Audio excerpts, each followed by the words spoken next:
There you are. Hi, Stefania. Hello. Hi. I feel like it's a tough. Oh my friend.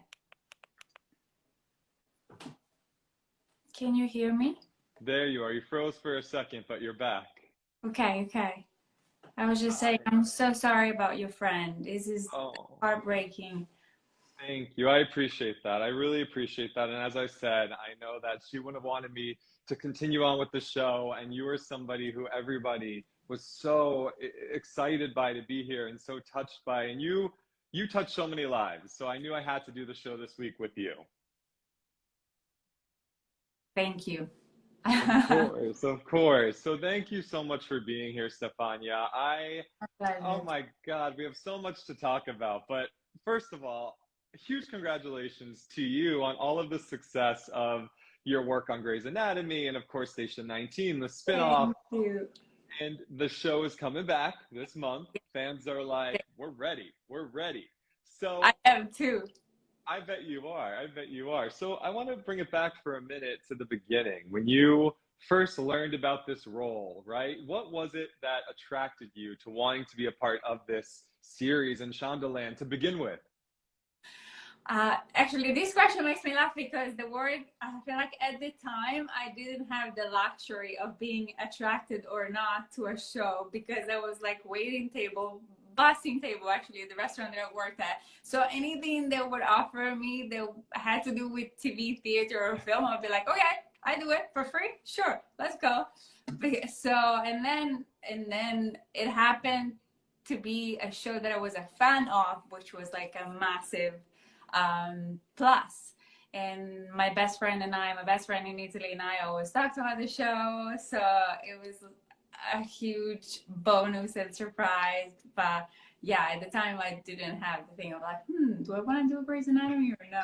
Should I do something else instead? Right, right. Wow, that's so amazing that you were a fan of what you were Yeah. auditioning for. Was that like an outer body experience? Keep pinching myself when I go into the first table the first table read. See, I still get nervous talking about it. I'm like, oh my god, is this Shonda Rhimes? Is that Ellen Pompeo? It was crazy. Wow, that's incredible. Now, of course, Yeah. you play the fan favorite character of Karina on the show. So, how did you first hear about this role? What was that audition like? And had you ever tried out for any other roles in the Shondaland universe, or was this the first? No, I hadn't tried any other roles. Well, I have to say, like, this woman changed my life. Her name is Jessica Sherman. She's a casting director. I went to a casting director workshop just shortly after my mom passed. And I brought a monologue about this woman losing her mother due to cancer. I'm gonna cry now. And I was obviously very believable at it. And at the end of the workshop, she was like, "Oh my God, I feel like you're underrepresented. Um, I'm gonna introduce you to some managers and agents that I work with." And she introduced me to 10 of them. And then of these 10, two reached back and met with me. And of these two, one of them was like, you have no credit to your name, but in LA, I think we say hip pocket. So it means like I'm not going to officially represent you, but if something that makes me think of you comes along, I'll submit you for it and see what happens. And 4 months later, I got this email saying you've been submitted for an audition for Grey's Anatomy. And that was my first audition for this manager, and I went, and here I am. Wow, that's an amazing story, and I'm sure that was super emotional for you with Yeah, your mom. Wow. yeah. Wow, thank you for sharing that. What a fan favorite character you play. I think one of the most beloved characters on television ever is your Oh my character. God. I do, I truly I don't do. know So about that, but thank you. I do. So what do you love? I've heard so much from the fans what they love. What do you love about getting to play this character? I love her. I love Karina because at the beginning she was kind of like a comedic relief. So she would say things that no other character would say, but she said it in like it's such a matter of fact that I don't know why you're reacting like this. And I thought it was hysterical. She was like simulating nipple stimulation in front of everybody. And what are you talking about? So I love the sassiness and the matter of fact. And then, yeah, she's just very funny and honest and fearless. And she has a little temper, but she also has a soft side. So it's a very fun character to play. Could you relate to this character at all? 100%. I wish it was a little bit more like her in a lot of circumstances, but yeah, she's a great inspiration for me in my real life. Oh, that's so amazing. And fans just so love following your relationship on the show with Maya and of course played by Danielle who was on this show and seeing you two your journey unfold. So now you're married, y'all are talking about children. But let's talk about Danielle for a minute. What do you love about working with her in such an intimate way? Everything. It's so easy. It was so easy from the first moment. We always tell the story about the table read and the chemistry at the table read without even knowing each other. And we're so lucky that 3 years in, the relationship is still very solid and we still get along so well. And we both love what we do, so we do it in a very committed way. We approach it differently. She's a very alpha. She's like, follow the rules, do this, word perfect. I'm more like flowy, it's fine, like but we compensate each other also because of our differences. So it's so fun. Did it take a while to get your groove together, or was it pretty instant No, after that table read? It was it's pretty instant. instant. We could have like crappy day. We show up on set and we start the scene, they call action, and we're like poof, locked into each other's eyes and we go for it. So it's pretty magical. Wow, that's so cool. I love hearing that on-screen relationships and Yeah. closeness translates to off-screen and true friendship, right? Yeah. Yeah. 100%. A beautiful thing. And the storyline, I mean, I received so many messages when I announced you as my guest saying that your character makes people feel so seen and so represented, and it means so much to so many people that they can see a couple on television and think, oh my God, that's me. Like that can be something Right. I have one day. What does Right. that mean to you? Everything. I feel like it's so important for all of us to have expanders, to have people that have characteristics similar to our own and make us feel like, well, if she did it, I can do it. If that character did it, if the actress did it, I can do it. And I feel like it's how we grow, how we expand, and it's so important. It's incredible. Yeah, I'm 36. I just turned 36. And when I grew up, oh, thank you. Growing up, I never saw signs of representation in television and media. There were very few, maybe three or two. I mean, there was like nothing out there to relate to. So Right. I think seeing everything I'm seeing today, that's deep and meaningful and not just a coming out story, right? It's a beautiful love story. No, it's so important. And I feel like Shondaland has always done an incredible job in making so like a massive chunk of the population represented. Yeah. And I feel like they did even once again, they did it. Now it's the accented non-American character that is also like a fearless doctor and a bisexual person, like somebody that can do whatever she wants for a living and love who she wants in her private life. I think that's so beautiful. Were you at all worried or fearful when you took on a bisexual role or nothing, none of that? Well, I have to say, the only people that gave me crap about it was like my aunt. Bless her, she lives in Sicily, very conservative. So she was like, could you not have picked a different character? I was like, what? But I felt like that was a teaching moment for them too. And be like, this is a beautiful character. Come on. Do not say that. I could have not asked for anything better. And I feel like it was tough. It was tough because my family was kind of like judging me a little for it. Not my immediate family. My brother and sister and friends are all very open-minded and very like welcoming towards. It's like, do whatever you want as long as you don't hurt other people. Do whatever makes you happy. Just don't hurt other people and I'm fine. But other members of my family are a little bit more conservative. So I was like, no, I'm doing it and I'm proud of it. Watch this. Oh, good for you. And like you said, if you can kind of change hearts and minds even a little bit, even one person, I think that's so powerful, right? Yeah, 100%. That's great. Good for you. Well, like I said, I know that storyline just means so much to so many, and we're all cheering you two on. So it's fun to watch. It's fun to watch. How would you describe your character's evolution throughout all the years of playing her? Well, as I was saying, she kind of started on as a comedic relief. She was inappropriate, it's like saying inappropriate things, which were not really inappropriate. They were just a little more out there. And then as the season progressed, her relationship with Arizona ended, and it ended in a kind of sad way. And then the whole storyline about Karina losing her brother, which was like so heartbreaking. Yeah. So I felt like we went deeper and deeper and deeper and showed a different side of her personality. And as an actor, I couldn't ask for anything more. I love to go from like funny to crying to angry. It's so much fun. Yeah, well, you do it very impressively. Oh, thank you. Was the scene with your brother on the show, was that one of the more difficult scenes for you to shoot? On an emotional level, yes. I cry very easily, as you can tell. I feel like I already almost cried twice during this live. I'm My Italian heart. too. I get it. I get it. Yeah, I feel like my heart is right here. You don't Yeah. have to work really hard to see it. And so crying is a very easy thing for me. And the storyline broke my heart. And I have a very good relationship with Giacomo, that played Andrea De Luca. And so the whole thing of him leaving the show and him dying that way was so dramatic. So after 12 hours of full on crying, I was like, oh, I need to go to bed. I'm exhausted. But it was incredibly rewarding as well.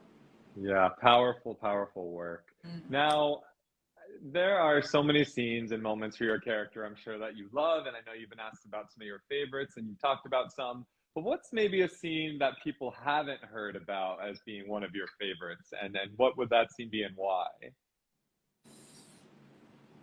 I feel like the first one I will never forget. The first time I was on the Grey's Anatomy set, I was like, "Oh my God, these kids!" And I was playing Arizona's love interest, speaking in Italian with this actor that was that is Italian and played my brother, and I was like, "Wow, this is also surreal." And Debbie Allen was directing, and she's super like such a strong personality, so I was terrified, but it all went so smoothly. And I feel like my secret weapon was the Italian. My Italian dialogue, I was like, nobody understands me, so I can say whatever I want, and even if I mess up, I'm fine. So that was like my safe spot. And Giacomo was like, don't worry about it, we don't tell anybody, we just fix it after. But I was very nervous, so I will never forget that first one. I'm sure that's a good memory. And what about one of your favorite scenes with Danny? One of my favorite scenes with Danielle, there's so many. I feel like this last episode, that not the last one that aired, but the one where we were home making babies, um, we had very little time to prepare, and we had to shoot all of the scenes the day after we got the script. So we had very little time to do everything. It was 4 scenes, all of us. And I feel like that really, it was a testament to how our connection and our um, the fact that they were so good together. Because if we came out alive from that day, and the scenes came out good, it's like, wow, we're good together. Yeah, that's intense. That's intense. I mean, is that the norm? Do you usually not have a lot No. of preparation? No, we usually the writers are great, but I feel like with COVID and everything, and a lot of time the schedules gets shifted and turned around. So I feel like we have to be more flexible because of all that's going on, and so it's Yeah. not the norm, but it happens. It happens. No, I don't think people realize how much work goes into what you guys as artists do. It's we see the final product and it looks seamless on television and masterful performances, but the amount of preparation and rehearsal and memorization and all of that, it's a lot Yeah, of work. all fun. I can't Yeah. complain. I love when people are like, we're changing this. I'm like, yes, Danielle is a little less inclined to that because of the kind of personality she has. But I have other things that make me mad, and she's very good at being like, "Don't worry about it, we got this." So I feel like that's another reason why we're a very good team. Yeah, for sure. Now I have to ask because you're working so much. What do you two do for fun? Do you ever get to like go watch a movie, go out for dinner? Like, do you get to chill a little bit? Well, the past 2 years, not much for fun because of freaking COVID. But Yeah. in general, I feel like LA for me is very work oriented, and then I just get out of LA and I go travel, and that's my fun part. But yeah, I watch a lot of movies. We actually started doing this thing of the outdoor, like a drive-in cinema. That was fun as a group, Cool. some of the cast members and the writers. But and then both Danielle and I directed our first short film, so I am working on it a lot these days. So I'm very busy with work related things, but I love doing all of that. Well, when you love it, it doesn't feel like work, right? Exactly. That's amazing. And I want to talk about your short film a bit later too. Yeah. But you you have so much you should be proud of, but when you think about your work on Station 19, what are you the most proud of? What makes you smile and say, "You know what? I'm doing something good here." You know what? I feel like I've said this before, but the most rewarding messages that I receive are messages from parents of mostly foreign parents, foreign parents of young bisexual or gay girls that. And they often say like, thanks to your character, my daughter came out to us and found the courage to realize that her sexuality isn't bad, isn't wrong, it's just different. And that, it gets me emotional every time because of what we were saying before. Like when you were growing up, you didn't feel represented, so you had to fight so much harder to find to expose your true self, expose your sexual identity. So I feel like that is, come on. Yeah. Yeah, I'm sure those messages really sometimes probably surprise you too, because in your mind, you're there, you're doing your job, that's what you're here to Exactly. do, but you're creating such a lasting effect on so many people, you know? Yeah, you're right. We don't realize at all. That's why it's for sure a surprise, but it's like, wow, if we can also do that aside from loving what we do and telling beautiful stories, wow, massive accomplishment. So beautiful. I love that. Now, I don't want to get you in trouble, but can you give us any teases of what's to come when the season resumes? Anything at all? Little something. I don't even remember where we left off because in the middle we started shooting already. So I'm like, am I gonna spoil massively something? Well, I feel like we're trying. We've agreed. Maya's come around. She's agreed that she's on board with wanting to have a baby. We now have to hash out the details because obviously it's not gonna be as easy as just like, let's try until Right. it happens. So yeah, it's gonna be fun to navigate now this new phase of trying to become mothers. Yeah, that's a whole new chapter for us to watch. It's going to be very, very fun, and it's fun seeing how you guys interact with the cast and their reactions to everything. I mean, this cast is amazing. What do you love about working with this cast?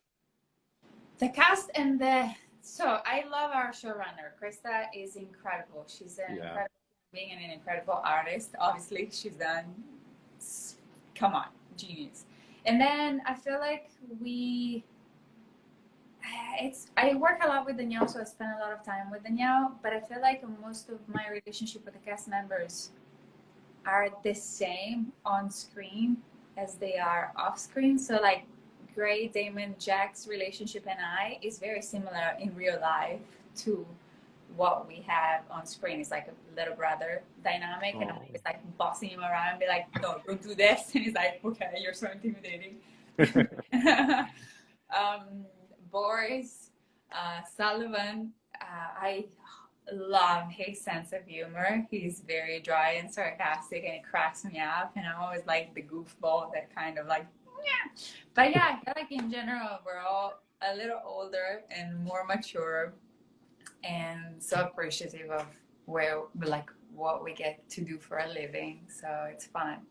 Yeah. Oh, that's so nice. It's nice to see, on-air relationships translate to off-air. Did I just see you petting your very famous dog?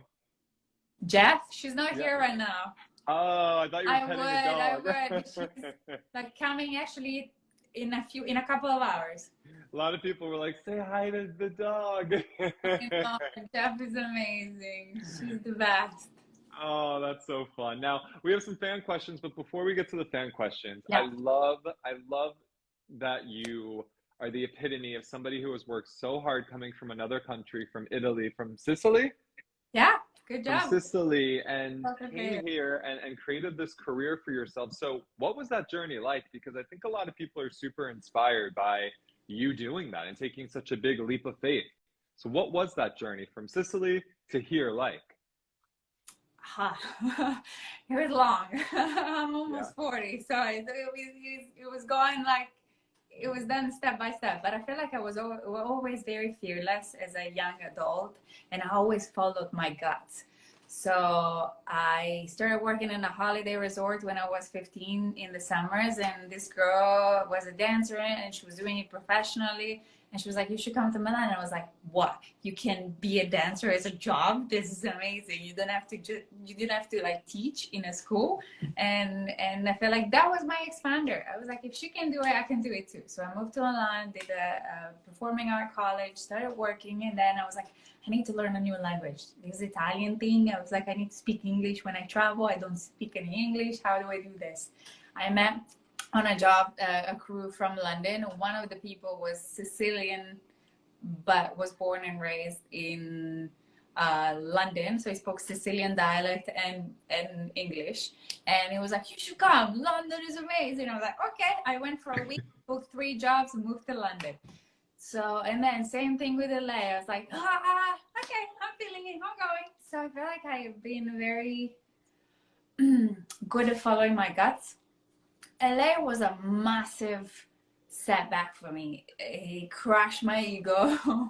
It was like, yeah, sure, you were a dancer for a living up until this time. Not here. Here you have to start from zero. The city is very expensive. It's so competitive. Everybody works in the same industry. So it's very hard not to get caught up in this rat wheel and try to do other things like traveling, go to see your family and friends.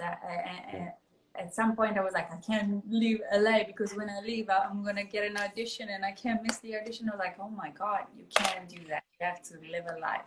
And then I read The Big Magic from Elizabeth Gilbert.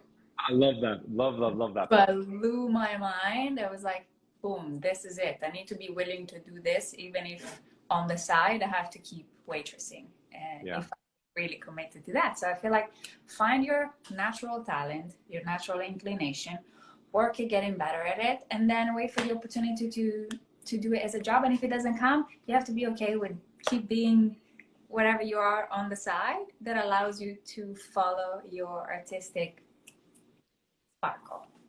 Oh my God. This is all sorts of inspiration on this Tuesday. I love this. I love this so much. You should be so proud of everything you're doing and accomplishing.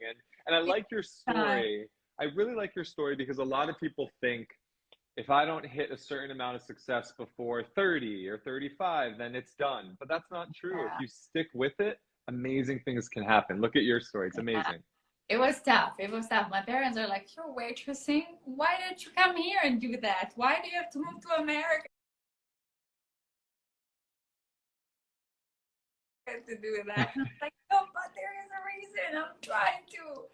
They were like, "You're so far. You can do a job that you can do anywhere. Why is 12 hours of a flight away?" So Well, it was tough. It was tough, but yes, but thank God you followed your instinct because look at what you're doing, right? thank you. Amazing. So let's get to some fan questions, okay? Okay. So these Okay. were some of the most popular fan questions I received in my DMs. The ones I kept seeing over and over again are the ones I picked. So, Okay. number one, why do you think fans fell in love with the Marina relationship? What makes it so special? I like to believe that Okay, I believe we choose our friends because we have chemistry with them, because we have a connection with them, and that makes their relationship special and unique. And I feel like Danielle and I were so lucky that we have that.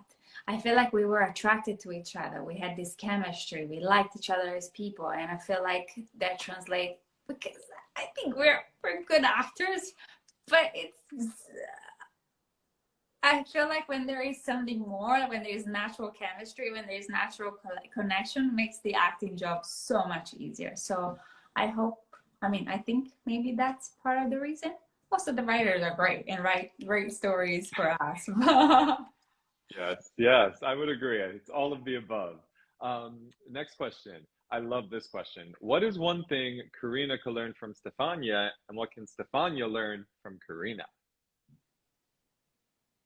So Karina can learn from Stefania?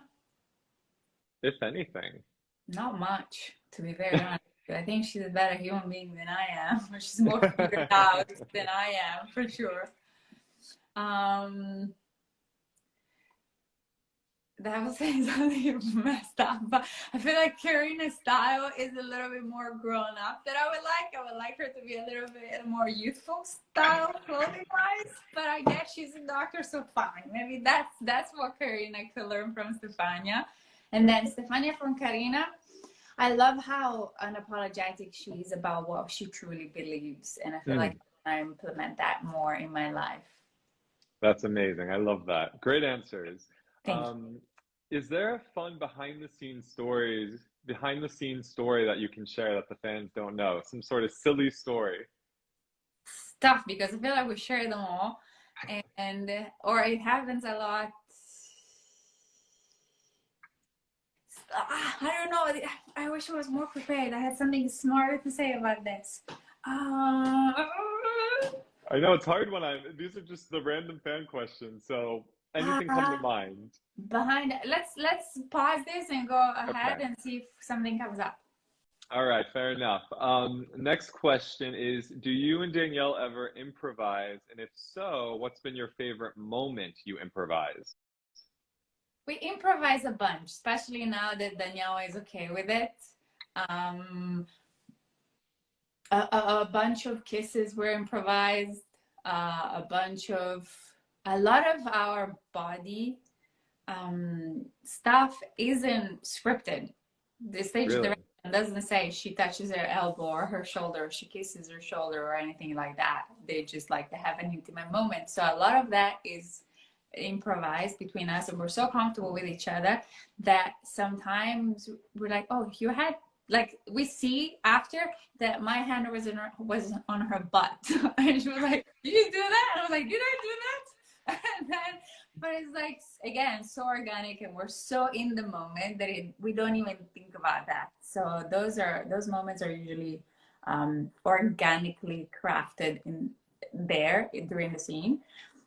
And then I feel like word-wise, dialogue-wise, not as much. Not as much. Sometimes there's like little things here and there, or like, I love you, or the Italian stuff. I always put it in like here and there, and now they started writing them. So there's a bambina here, there's a bella there, but Oh, that's so cool. yeah.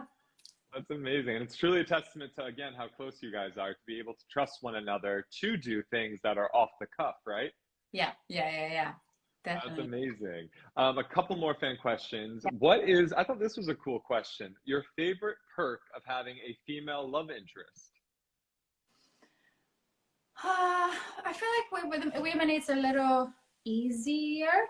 We're in general a little bit more gentle and sensitive and respectful of the work environment. I feel like I've had male partners that I had to kiss. I had once this guy had to kiss me, and I was so not, we were not in the same bubble vibe. We were not attracted to each other. We didn't have good chemistry. It was just very, very fake. And I got hives all down my neck every time it would get close to me and try to kiss me. I'd be like, hives. I had a physical reaction to how much I didn't, to how uncomfortable I was. So I think, yeah, working with a woman, it's a little easier, and working with a woman that you like is a lot easier. Yeah, yeah, that's wow, that's amazing. And as a follow-up to that, the same person asked, and what was your favorite kiss or romantic moment together? Because there's been so many great, beautiful moments you've had. I think the last one where I'm sitting, the episode where we had those baby making scenes, and then I was sitting on the table, and Danielle went to the fridge and grabbed chocolate and ice cream and stuff. I felt like the last moment in there where we decided who was gonna carry the baby and all that was, again, very unrehearsed, very organic, and it felt so good. Y'all Really. are so romantic. Are you this romantic in real life? No, I am definitely not. I'm very pragmatic. I don't know. She might be rubbing off on you. We definitely rubbing off on each other. She started doing this every 2 seconds, and Yeah. and I started bossing people around and be like, "This is what we do." That's awesome. And then this question I really loved, especially given, what my friend went through. It's about mental health. And a lot of people were wondering, how do you stay mentally healthy, especially being so busy and with your career? What are ways that you practice mental health, being good to yourself? So I started doing this course called To Be Magnetic that I always recommend. And it's, for me, it's like the best form of therapy, and it grounds me a lot. And it's a series of podcasts that I usually listen to while I'm walking down the street, while I'm walking Jack down the street. And then I haven't gone to therapy in a while, but when I lost my mother, for example, I was very Mm, angry, and I needed to learn how to set boundaries. And I feel like that was a very painful and tough process, but I feel like that process taught me how certain things are not worth stressing over. mm, And so I've become better because I'm like, what's the worst that can happen? What's definitely not going to be as bad as losing my mother. So after right. that, I feel like I'm a little bit more bulletproof. Um, but boundaries were an amazing word that I learned in America, and I'm never going to forget. Yeah. And then surround yourself from people that support you, support uh, who you are in the good and in the bad, and just detox from negative people, negative energy, and do things that make you happy. Garden, walk, go to the cinema, and don't be afraid to be alone and do those things alone, I think. Yeah. Yeah. No, I think those are all incredible tools, and we all have different tools in our toolbox, right? What And are I your think, what are your tools? I feel like you um, have some good ones. yeah, I'm a huge. I need to work out every day. Uh, It's where I clear my mind. It's where I can, just not think about work for an hour. Um, Amazing. I love walking. I love writing. So I have a Great. journal, and I take a minute, not every day, but a few times a week. It's called the 1 minute journal, and I just write things that I'm grateful for. Whatever comes out. Yeah. I listen to a lot of podcasts like you. I think they're super important. I surround myself with, positive people who are not toxic. I Great. think we have to remember to not I feel keep like bad that's the people. biggest thing for me. Yeah, yeah, Yeah. exactly. And just having a time for me, like learning how to say no, kind of like your boundaries. Learning Exactly. like, you know what, I'm not going to do that, or I'm not going to go here because I just need some me time. 100%. And I feel like also spending less time on social media could be good. Yes, I Could agree be with you. good. Yeah. I completely agree with you. I think that it's a really hard, um, it's hard because we love social media, but Hmm. too much isn't always great. Yeah, of everything. I'm terrible at social media. I feel like I'm very good in person. That's why to all the fans, if you ever see me in the street, come and say hi. But on social media, I suck. I just need the in-person interaction. It's okay. We all feel you on that. Trust me. Now I have to share a message, and I hope Danielle's watching too. This is for the both of you. A lot of fans wrote to me saying that there was a certain fan, Luciana, I believe was her name, and she was about 24, and she sadly passed away from COVID. And a lot of the fans looked at her as like the leader, and she would bring a lot of the fans together and celebrate you and Danielle, and was such a champion for the both of you, and just so loved what you two stood for. And I think that from what I read from a few of her friends, the services are either today or tomorrow. So the timing of this interview is quite remarkable. So I was wondering, and they were wondering, if you could share any words of support for her family and for her girlfriend, and even for her who's watching, hopefully from up above right now.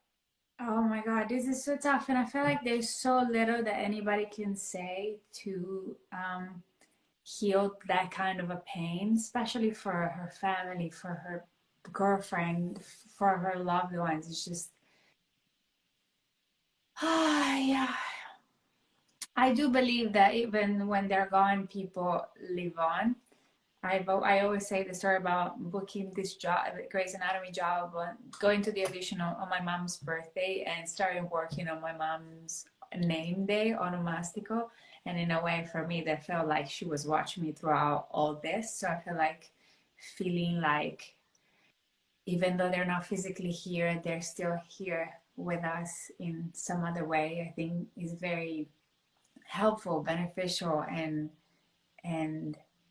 I hope all the family and the friends can find ways to still connect with her in spirit, even if her body is not here right now. Yeah, well, thank you. I know that's going to be very helpful to many people, and they're going to appreciate hearing from you. So that was very kind of you to offer those words. And before I let you go, I love asking this question to certain people I have on the show who I know would really appreciate it. And you strike me as somebody who would appreciate this question. And that question is, what is a piece of advice that you wish your younger self had known that can help, some of the younger fans tuned in today? Stay true to your authentic self, which seems so basic, but it's so true. I feel like I lost myself several times coming to a foreign country and traveling so much and trying to please everybody. And I feel like the most amazing work I've done, the most amazing relationship I've ever crafted were the ones where I could truly be myself. And I feel like that's the reason why we're here, to do whatever our true self is inspired to do. And yeah, let's not let stupid voices from negative people affect who we really are. Keep improving, keep becoming better, but not at the expenses of who we really are. Oh my God, beautiful advice that we should all remember time and time again. I love that so much.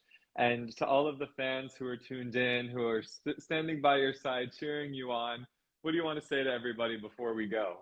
You're freaking amazing. Never in a million years I would have expected to have so many people loving what I do and how I do it. And I was saying, I suck at social media, but please, if you meet me down the street, come and say hi. I would love to give you a hug. Oh, I love that so much. Stefania, this was so much fun getting to talk to you. I could talk to you for hours. Thank you so much for hanging out and for oh my joining God, the are you show. kidding me? Thank you so much for bringing me on. And again, so many sad moments, but hopefully we managed to give a little smile as well today. I think we did. And for everybody watching, I'm going to post this interview right now to my feed so you can rewatch it and share it. And if you haven't seen it, you can go find it. And I'll tag you as well, Stefania. And thank you. I hope to interview you in person, maybe an on-set tour one day. We'll figure it out. Amazing. Exactly. All right. All my love. Kisses. Mwah. Bye. Kisses to you. Bye-bye. Ciao.